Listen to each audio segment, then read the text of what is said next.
5 گناہ کرنے والی عورتوں کی نماز قبول نہیں ہوتی۔ حضرت امام باقر رضی اللہ تعالی عنہ کے بیٹے حضرت امام جعفر صادق رضی اللہ تعالی عنہ کے پاس ایک خاتون آئی، کہنے لگی یا حضرت وہ کون سے گناہ ہیں جن کے کرنے سے عورت کی کوئی بھی عبادت قبول نہیں ہوتی، کوئی بھی نیکی قبول نہیں ہوتی؟ وہ کون سے گناہ ہیں جو گناہ نہ تو نماز قبول ہونے دیتے ہیں، نہ روزہ قبول ہونے دیتے ہیں، اور یہاں تک کہ تہجد بھی قبول نہیں ہونے دیتے؟ حالانکہ تہجد تو اللہ تعالیٰ کی لاڈلی عبادت ہے۔ وہ کون سے گناہ ہیں جو تہجد کو بھی قبول نہیں ہونے دیتے؟ یہ سن کر حضرت امام جعفر صادق رضی اللہ تعالی عنہ نے فرمایا اے خاتون، 5 گناہ ایسے ہیں جو عورت کی کسی بھی عبادت کو قبول نہیں ہونے دیتے۔ یہ 5 گناہ کرنے والی عورت ہر وقت، ہر گھڑی، ہر لمحے اللہ تعالیٰ کے غضب کا نشانہ بنی رہتی ہے۔ یہ 5 گناہ کرنے والی عورت جب مرے گی اس کا خاتمہ ایمان پر نہیں ہوگا، اور جب یہ قبر میں جائے گی تو قبر سے سیدھا جہنم میں چلی جائے گی۔ فرمایا سب کچھ کرنا، یہ 5 گناہ کبھی نہ کرنا۔ اور تو یہ 5 گناہ تمہیں تباہی کی دلدل میں پھنسا دیں گے، تمہیں گمراہی کی دلدل میں پھنسا دیں گے، تمہیں اللہ کے غضب کے قریب کر دیں گے، اللہ کی رحمت سے دور کر دیں گے۔ اس عورت نے پوچھا یا حضرت وہ کون سے 5 گناہ ہیں جو عورت کی کسی بھی نیکی کو قبولیت کے دروازے تک پہنچنے سے پہلے ضائع کر دیتے ہیں؟ حضرت امام نے فرمایا پہلا گناہ غیبت کرنا۔ حضرت سیدنا سلیمان علیہ السلام نے عرض کی یا باری تعالیٰ، اے رات کو دن میں بدلنے والے رب، مجھے بتا تو صحیح تیرے بندے کا کون سا عمل تجھے سب سے زیادہ پسند اور محبوب ہے؟ میرے اللہ نے فرمایا اے میرے سلیمان، میرے بندے کی 10 خصلتیں مجھے بہت زیادہ پسند ہیں۔ یا اللہ وہ کون سی؟ فرمایا ان میں سے پہلی، کسی کا خیر کے بغیر ذکر نہ کرو اور کسی کی غیبت نہ کرو۔ پہلی، کسی کا خیر کے بغیر، بھلائی کے بغیر ذکر نہ کرو، اور کسی کی چغلی نہ کرو، کسی کی غیبت نہ کرو۔ یہ سن کر حضرت سلیمان علیہ السلام نے اپنا سر پکڑا، عرض کی میرے مالک بس کریں، باقی والی خصلتیں، باقی والی چیزیں بیان نہ کریں، مجھے تو ان 2 چیزوں نے ہی پریشانی میں ڈال دیا ہے، مجھے تو ان 2 چیزوں نے ہی پریشانی میں ڈال دیا۔ سلیمان علیہ السلام پریشان کیوں ہوئے؟ اس لیے کہ غیبت سے پرہیز کرنا، غیبت سے سخت نفرت کرنا بڑا ہی مشکل ترین کام ہے۔ غیبت چھوڑنا، چغلی کو چھوڑ دینا، یہ بڑا ہی مشکل ترین کام ہے۔ آج کل کی عورتوں میں غیبت اور چغلی کا عمل بڑے ہی شوق سے کیا جاتا ہے۔ موجودہ دور کی عورتوں میں سے جہاں 2-4 عورتیں اکٹھی کھڑی دیکھو تو پکا یقین کر لو یہاں کسی نہ کسی کی غیبت ہو رہی ہے، یہاں کسی نہ کسی کی چغل خوری ہو رہی ہے۔ غیبت کرنے والی عورت اپنی نیکیاں ایسی تھیلی میں جمع کر رہی ہوتی ہے جس کے نیچے سوراخ ہی سوراخ ہوتے ہیں۔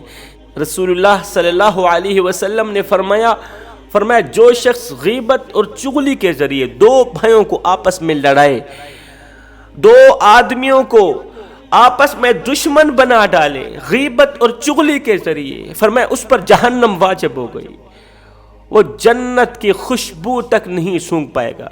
جنت میں جانا تو رہی دور کی بات، جنت کی خوشبو تک نہیں سونگھ پائے گا۔ اور فرمایا جو شخص 2 دشمنوں کی آپس میں صلح کرا دے، پیار کے ذریعے، محبت کے ذریعے، اچھے اخلاق کے ذریعے، سچ کے ذریعے 2 دشمنوں کی آپس میں صلح کرا دے، 2 نہ بولنے والوں کی آپس میں صلح کرا دے، فرمایا اس پر جنت واجب ہو گئی، وہ ضرور جنت میں جائے گا۔ وہ اس طرح جائے گا کہ جب وہ مرے گا اس کا خاتمہ ایمان پر ہوگا، جب وہ مرے گا کلمہ پڑھتا ہوا اس دنیا فانی سے رخصت ہوگا، فرمایا غیبت کرنے والی، چغلی کرنے والی عورت کی نہ نماز قبول ہوتی ہے نہ روزہ قبول ہوتا ہے تب تک جب تک یہ پکی توبہ نہیں کر لیتی۔ دوسرا گناہ، جو عورت یہ سوچے کہ ابھی میرا شوہر مالدار ہے، ابھی میرے شوہر کے پاس بڑا ہی پیسہ ہے، دولت ہے، اس کے پیسے سے میں خوب نمائش کروں، شوہر کے پیسے سے میں خوب عیاشیاں ماروں، فضول خرچیاں کروں، 1000 کی جگہ 10,000 خرچ کروں، پیسہ ہواؤں میں اڑاؤں، فضاؤں میں اڑاؤں، کیونکہ میں تو عیاشیوں والی زندگی گزارنا چاہتی ہوں۔ اور جب یہ بیچارہ غریب ہو جائے گا، جب یہ بیچارہ غربت کی دلدل میں پھنس جائے گا، اس کے پاس کھلانے کو کچھ نہیں ہوگا، پلانے کو کچھ نہیں ہوگا، اچھا پہنانے کو کچھ نہیں ہوگا، تو پھر میں کیا کروں گی؟ اسے کک مار کے کسی اور مالدار کو پکڑ لوں گی، کسی اور مالدار سے شادی کر لوں گی۔ آپ لوگوں کو پتہ ہے ایسی لڑکیوں کا انجام کیسا ہوتا ہے؟ ایسی عورتوں کا، ایسا سوچنے والی عورتوں کا انجام کیسا ہوتا ہے؟ ایک عورت نے اپنی زندگی میں 10 نکاح کیے، اس عورت کو اللہ تعالی نے حسن ہی کیا دیا، حسن و جمال سے ہی کیا نوازا۔ وہ زمانے کی عورتوں میں سب سے زیادہ حسین و جمیل تھی، اللہ تعالی نے بڑے ہی اچھے قد سے نواز رکھا تھا، اچھی جسامت سے نواز رکھا تھا۔ اللہ نے اسے حسن ہی کیا دیا، اس نے زندگی میں 10 نکاح کیے۔ اس کی سوچ تھی کہ میں عیاشیوں والی زندگی گزارنا چاہتی ہوں۔ اس نے ایک شخص سے نکاح کیا، وہ مالدار شخص تھا۔ مالدار شخص نے جیسے ہی اسے دیکھا، دیکھتے ہی دیکھتے اس خوبصورت عورت کا دیوانہ بن بیٹھا، مستانہ بن بیٹھا۔ اس امیر شخص نے اس سے نکاح کیا، شادی ہو گئی۔ اب اس کی سوچ تھی جب تک اس کے پاس پیسہ رہے گا تب تک اس کے ساتھ میں رہوں گی، کیونکہ میری یاری تو پیسے کے ساتھ ہے نا۔ جب تک اس کے ساتھ میرا یار رہے گا تب تک اس کے ساتھ میں رہوں گی۔ اس کے پیسوں سے خوب عیاشیاں مارتی رہی، نمائش کرتی رہی، پیسہ ہواؤں میں اڑاتی رہی، فضول خرچیاں کرتی رہی۔ لیکن جب شوہر غربت کا شکار ہوا تو بے وفائی کا پٹا اپنے گلے میں ڈال کر، شوہر سے بے وفائی کر کے، اسے چھوڑ کے، تنہا اکیلا چھوڑ کے دوسرے مالدار سے نکاح کر لیا۔ اس طرح کہ اس نے ذہن میں ایک سوچ بٹھا رکھی تھی کہ میں نے عیاشیوں والی زندگی بسر کرنی ہے۔ اس نے 10 نکاح کیے، 10 آدمیوں کو چھوڑا۔ جب وہ مری، اللہ اکبر، عورتیں کہتی تھی کلمہ پڑھو، وہ کہتی تھی میں نے فلاں سے نکاح کرنا۔ عورتیں کہتی کلمہ پڑھو، وہ کہتی میں نے عیاشیوں والی زندگی گزارنی۔ عورتیں کہتی کلمہ پڑھو تاکہ تمہارا خاتمہ ایمان پر ہو جائے، تو آگے وہ عورت کہتی مجھے شراب دو، کیونکہ ساری زندگی اس کی عیاشی میں گزری تھی، شراب پیتے گزری تھی، مرتے وقت بھی وہ شراب ہی پی رہی ہے۔ جب اس گنہگار عورت کو قبر میں دفن کر رہے تھے تو لوگوں نے دیکھا قبر کے اندر آگ ہی آگے۔ وہاں پر ایک بزرگ اللہ والا کھڑا تھا، عالم دین کھڑا تھا۔ اس نے جب قبر کے اندر آگ دیکھی تو اس نے کہا لوگو، شوہروں کے ساتھ بے وفائی کرنے والی عورتوں کا انجام یہی ہوتا ہے۔ اس عورت نے ایک شوہر کے ساتھ بے وفائی نہیں کی، اس نے تو 10 شوہروں کے ساتھ بے وفائی کی ہے۔ اللہ فرمایا جس دن سے بیوی کے اندر یہ سوچ آئی کہ جب میرا شوہر غربت کا شکار ہوگا اسے چھوڑ کے چلی جاؤں گی، اسی دن سے اس کی نہ نماز قبول ہوئی، نہ روزہ قبول ہوا، نہ حج قبول ہوئی، اور نہ ہی تو اس کی تہجد قبول ہوئی۔ اور بڑی بات یہ ہے اللہ تعالیٰ اس کم بخت عورت کی دعا بھی قبول نہیں کرتا تب تک جب تک یہ اپنے ذہن کو پاک نہیں کرتی، ذہن میں سے یہ گندی سوچ نہیں نکالتی۔ شوہر کے بارے میں یہ غلط سوچ عورت کی کسی بھی نیکی کو قبول نہیں ہونے دیتی، کسی بھی عبادت کو قبول نہیں ہونے دیتی۔ یہ سوچ نکال دو، یہ بہت بڑا گناہ ہے، یہ اللہ تعالیٰ کا ناپسندیدہ عمل ہے۔ فرمایا تیسرا گناہ، اے بالغہ لڑکیوں، جب بھی نماز پڑھا کرو تو سر ڈھانپ کے نماز پڑھا کرو، کیونکہ رسول اللہ صلی اللہ علیہ وسلم نے فرمایا بالغہ لڑکیوں کی نماز سر ڈھانپے بغیر قبول نہیں ہوتی۔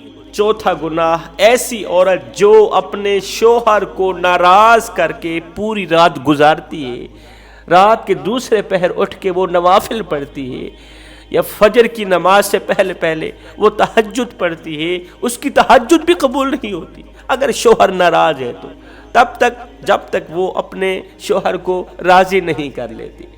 فرمایا پانچواں گناہ، بہت بڑا گناہ، ہزاروں نعمتوں کی بارش برسانے والے شوہر کی ناشکری کرنا، احسان فراموشی کرنا، ہزاروں احسانات کی بارش برسانے والے شوہر کے ساتھ بے وفائی کرنا۔ جب وہ مالدار تھا ہزاروں نعمتوں کی بارشیں برساتا رہا، ہزاروں احسانات کی بارش برساتا رہا، لیکن آج غربت کا شکار ہی کیا ہوا؟